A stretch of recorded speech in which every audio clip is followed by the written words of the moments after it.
Everyone, সবাই কেমন আছো? আশা করি সবাই খুব ভালো আছো আর আমি অনেক অনেক অনেক ভালো আছি। আজকে 15 আগস্ট, সবাইকে জানাই হ্যাপি ইন্ডিপেন্ডেন্স ডে। আর ইন্ডিপেন্ডেন্স ডের দিন আমি আমার new journey, blog journey start করছি। তোমরা সবাই প্লিজ আমাকে সাপোর্ট করো এবং আমার পাশে থেকো, আমি যেন ব্লগটা নিয়ে আর অনেক দূর এগোতে পারি। আর আজকে আমি ইন্ডিপেন্ডেন্স ডের দিন কোথায় যাচ্ছি, কি কি করছি, সবটাই ব্লগে তুলে ধরবো। তো আশা করি তোমাদের খুব ভালো লাগবে, লাস্ট পর্যন্ত দেখো। তো চলো এখন যাওয়া যাক। আমি এখানে বেরিয়েও পড়েছি, আর কোথায় যাচ্ছি তারও একটু পরেই তোমাদেরকে বলছি। আর এই যে যে রোডটা দেখছো, এটা আমাদের বনগাঁ যশোর রোড। আজকের ওয়েদারটা খুব সুন্দর, তাই না? আরও বেশি সুন্দর লাগছে কেন জানো? এই যে রাস্তার সাইডে বড় বড় শিশু গাছগুলো রয়েছে, পুরো রাস্তাটাকে ছাওয়া দিয়ে রয়েছে, এটার জন্য না আজকের ওয়েদার আরও বেশি সুন্দর লাগছে। কি সুন্দর দেখতে লাগছে, তাই না? আজকে গোটা ভারতবর্ষই যেন এরকম গেরুয়া সাদা সবুজে রঙিন হয়ে উঠেছে।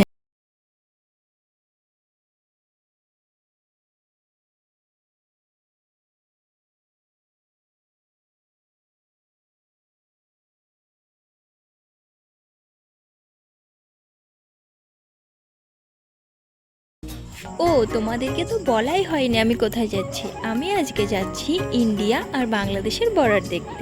ওই যে দূরে দেখা যাচ্ছে বাংলাদেশের পতাকা, তার ওপাশে নাকি বাংলাদেশ আর এপাশে আমাদের ইন্ডিয়া। কি ভালো, তাই না?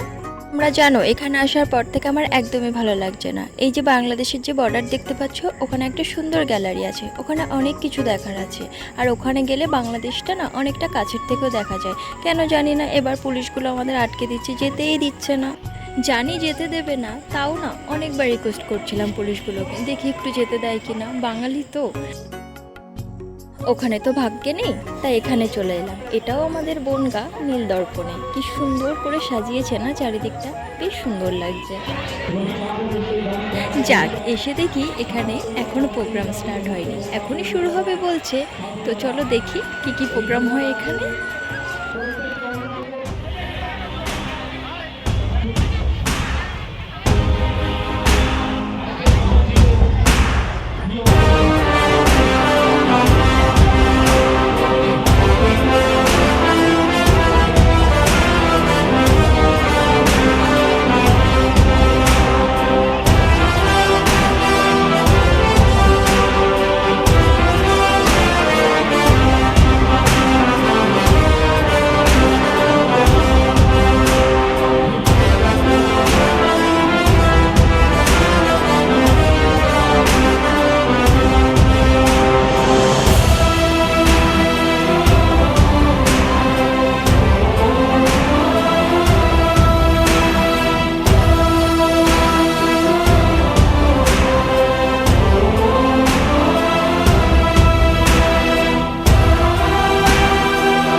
পারফরমেন্স অসাধারণ ছিল, কিন্তু সব থেকে জানো কোনটা বেশি ভালো লেগেছে? এই খুদেগুলোর পারফরমেন্স কি অসাধারণ লাগছে, তাই না দেখতে?